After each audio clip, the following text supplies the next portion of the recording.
Kejadian 24. Ribka dipinang bagi Ishak. Adapun Abraham telah tua dan lanjut umurnya, serta diberkati Tuhan dalam segala hal. Berkatalah Abraham kepada hambanya yang paling tua dalam rumahnya, yang menjadi kuasa atas segala kepunyaannya, katanya, "Baiklah, letakkan tanganmu di bawah pangkal pahaku, supaya aku mengambil sumpahmu demi Tuhan, Allah yang empunya langit dan yang empunya bumi, bahwa engkau tidak akan mengambil untuk anakku seorang istri dari antara perempuan Kanaan yang di antaranya aku diam. Tetapi engkau harus pergi ke negeriku dan kepada sanak saudaraku untuk mengambil seorang istri bagi Ishak, anakku." Lalu berkatalah hambanya itu kepadanya, "Mungkin perempuan itu tidak suka mengikuti aku ke negeri ini, haruskah aku membawa anakmu itu kembali ke negeri dari mana tuanku keluar?" Tetapi Abraham berkata kepadanya, "Awas, jangan kau bawa anakku itu kembali ke sana. Tuhan, Allah yang empunya langit, yang telah memanggil aku dari rumah ayahku serta dari negeri sanak saudaraku, dan yang telah berfirman kepadaku, serta yang bersumpah kepadaku, demikian, kepada keturunanmu lah akan kuberikan negeri ini, Dialah juga akan mengutus malaikatnya berjalan di depanmu, sehingga engkau dapat mengambil seorang istri dari sana untuk anakku. Tetapi jika perempuan itu tidak mau mengikuti engkau, maka lepaslah engkau dari sumpahmu kepadaku ini, hanya saja, janganlah anakku itu kau bawa kembali ke sana." Lalu hamba itu meletakkan tangannya di bawah pangkal paha Abraham, tuannya, dan bersumpah kepadanya tentang hal itu. Kemudian hamba itu mengambil 10 ekor dari unta tuannya dan pergi dengan membawa berbagai-bagai barang berharga kepunyaan tuannya, demikianlah ia berangkat menuju arah Mesopotamia ke kota Nahor. Di sana disuruhnyalah unta itu berhenti di luar kota dekat suatu sumur, pada waktu petang hari, waktu perempuan-perempuan keluar untuk menimba air. Lalu berkatalah ia, "Tuhan, Allah tuanku Abraham, buatlah kiranya tercapai tujuanku pada hari ini, tunjukkanlah kasih setiamu kepada tuanku Abraham. Di sini aku berdiri di dekat mata air, dan anak-anak perempuan penduduk kota ini datang keluar untuk menimba air. Kiranya terjadilah begini, anak gadis, kepada siapa aku berkata, tolong miringkan buyungmu itu, supaya aku minum, dan yang menjawab, minumlah, dan unta-untamu juga akan kuberi minum, Dialah kiranya yang kau tentukan bagi hambamu, Ishak, maka dengan begitu akan kuketahui, bahwa engkau telah menunjukkan kasih setiamu kepada tuanku itu." Sebelum ia selesai berkata, maka datanglah Ribka, yang lahir bagi Betuel, anak laki-laki Milka, istri Nahor, saudara Abraham, buyungnya dibawanya di atas bahunya. Anak gadis itu sangat cantik parasnya, seorang perawan, belum pernah bersetubuh dengan laki-laki, ia turun ke mata air itu dan mengisi buyungnya, lalu kembali naik. Kemudian berlarilah hamba itu mendapatkannya serta berkata, "Tolong beri aku minum air sedikit dari buyungmu itu." Jawabnya, "Minumlah, Tuan." Maka segeralah diturunkannya buyungnya itu ke tangannya, serta diberinya dia minum. Setelah ia selesai memberi hamba itu minum, berkatalah ia, "Baiklah, untuk unta-untamu juga kutimba air, sampai semuanya puas minum." Kemudian segeralah dituangnya air yang dibuyungnya itu ke dalam palungan, lalu berlarilah ia sekali lagi ke sumur untuk menimba air dan ditimbanyalah untuk semua unta orang itu. Dan orang itu mengamat-amatinya dengan berdiam diri untuk mengetahui apakah Tuhan membuat perjalanannya berhasil atau tidak.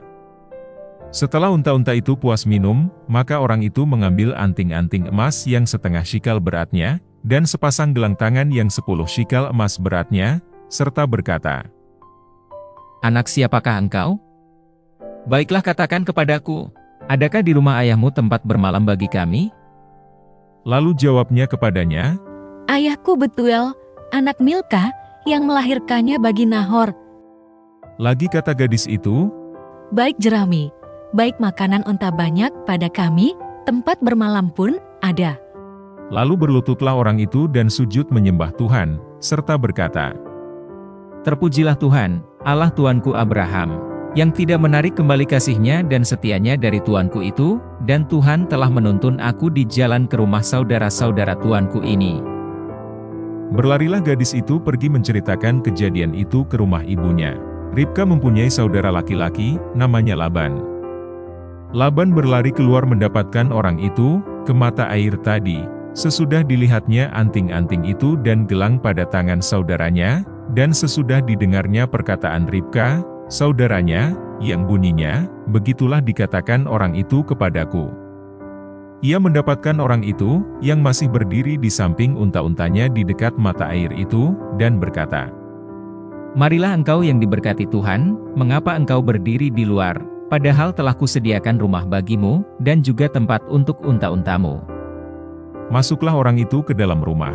Ditanggalkanlah pelana unta-unta, diberikan jerami dan makanan kepada unta-unta itu, lalu dibawa air pembasuh kaki untuk orang itu dan orang-orang yang bersama-sama dengan dia. Tetapi ketika dihidangkan makanan di depannya, berkatalah orang itu, Aku tidak akan makan sebelum kusampaikan pesan yang kubawa ini. Jawab Laban, Silakan. lalu berkatalah ia, Aku ini hamba Abraham. Tuhan sangat memberkati tuanku itu, sehingga ia telah menjadi kaya. Tuhan telah memberikan kepadanya kambing domba dan lembu sapi, emas dan perak, budak laki-laki dan perempuan, unta dan keledai. Dan Sarah, istri tuanku itu, sesudah tua, telah melahirkan anak laki-laki bagi tuanku itu, kepada anaknya itu telah diberikan tuanku segala harta miliknya.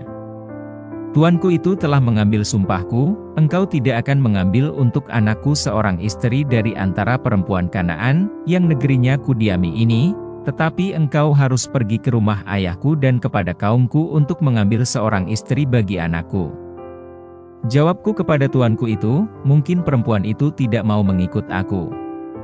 Tetapi katanya kepadaku, Tuhan, yang di hadapannya aku hidup, akan mengutus malaikatnya menyertai engkau, dan akan membuat perjalananmu berhasil, sehingga engkau akan mengambil bagi anakku seorang istri dari kaumku dan dari rumah ayahku.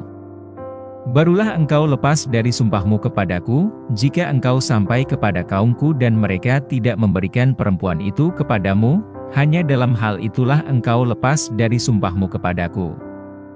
Dan hari ini aku sampai ke mata air tadi, lalu kataku, Tuhan, Allah tuanku Abraham, sudilah kiranya engkau membuat berhasil perjalanan yang kutempuh ini. Di sini aku berdiri di dekat mata air ini. Kiranya terjadi begini, apabila seorang gadis datang keluar untuk menimba air dan aku berkata kepadanya, tolong berikan aku minum air sedikit dari buyungmu itu, dan ia menjawab, minumlah. Dan untuk unta-untamu juga akan kutimba air. Dialah kiranya istri, yang telah Tuhan tentukan bagi anak tuanku itu. Belum lagi aku habis berkata dalam hatiku, Ribka telah datang membawa buyung di atas bahunya, dan turun ke mata air itu, lalu menimba air. Kataku kepadanya, tolong berikan aku minum.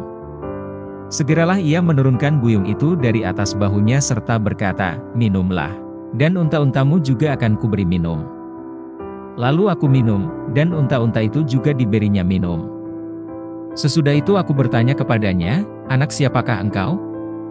Jawabnya, ayahku Betuel anak Nahor yang dilahirkan Milka. Lalu aku mengenakan anting-anting pada hidungnya dan gelang pada tangannya. Kemudian berlututlah aku dan sujud menyembah Tuhan, serta memuji Tuhan, Allah tuanku Abraham, yang telah menuntun aku di jalan yang benar untuk mengambil anak perempuan saudara tuanku ini bagi anaknya. Jadi sekarang, apabila kamu mau menunjukkan kasih dan setia kepada tuanku itu, beritahukanlah kepadaku, dan jika tidak, beritahukanlah juga kepadaku, supaya aku tahu entah berpaling ke kanan atau ke kiri. Lalu Laban dan Betuel menjawab, semuanya ini datangnya dari Tuhan, kami tidak dapat mengatakan kepadamu baiknya atau buruknya. Lihat, Ribka ada di depanmu, bawalah dia dan pergilah, supaya ia menjadi istri anak tuanmu, seperti yang difirmankan Tuhan. Ketika hamba Abraham itu mendengar perkataan mereka, sujudlah ia sampai ke tanah menyembah Tuhan. Kemudian hamba itu mengeluarkan perhiasan emas dan perak serta pakaian kebesaran, dan memberikan semua itu kepada Ribka, juga kepada saudaranya dan kepada ibunya diberikannya pemberian yang indah-indah. Sesudah itu makan dan minumlah mereka, ia dan orang-orang yang bersama-sama dengan dia, dan mereka bermalam di situ. Paginya sesudah mereka bangun, berkatalah hamba itu, lepaslah aku pulang kepada tuanku.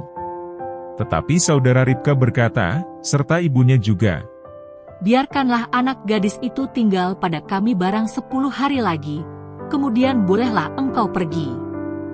tetapi jawabnya kepada mereka, Janganlah tahan aku, sedang Tuhan telah membuat perjalananku berhasil, lepaslah aku, supaya aku pulang kepada tuanku. kata mereka, Baiklah kita panggil anak gadis itu dan menanyakan kepadanya sendiri. lalu mereka memanggil Ribka dan berkata kepadanya, Maukah engkau pergi beserta orang ini? jawabnya, mau. Maka Ribka, saudara mereka itu, dan inang pengasuhnya beserta hamba Abraham dan orang-orangnya dibiarkan mereka pergi. Dan mereka memberkati Ribka, kata mereka kepadanya, Saudara kami, moga-moga engkau menjadi beribu-ribu laksa, dan moga-moga keturunanmu menduduki kota-kota musuhnya. Lalu berkemaslah Ribka beserta hamba-hambanya perempuan, dan mereka naik unta mengikuti orang itu. Demikianlah hamba itu membawa Ribka lalu berjalan pulang. Adapun Ishak telah datang dari arah sumur Lahairoi, ia tinggal di tanah Negeb. Menjelang senja Ishak sedang keluar untuk berjalan-jalan di padang. Ia melayangkan pandangnya, maka dilihatnyalah ada unta-unta datang. Ribka juga melayangkan pandangnya dan ketika dilihatnya Ishak, turunlah ia dari untanya. Katanya kepada hamba itu, Siapakah laki-laki itu yang berjalan di padang ke arah kita? jawab hamba itu, Dialah tuanku itu. lalu Ribka mengambil telekungnya dan bertelekunglah ia. Kemudian hamba itu menceritakan kepada Ishak segala yang dilakukannya. Lalu Ishak membawa Ribka ke dalam kemah Sarah, ibunya, dan mengambil dia menjadi istrinya. Ishak mencintainya dan demikian ia dihiburkan setelah ibunya meninggal.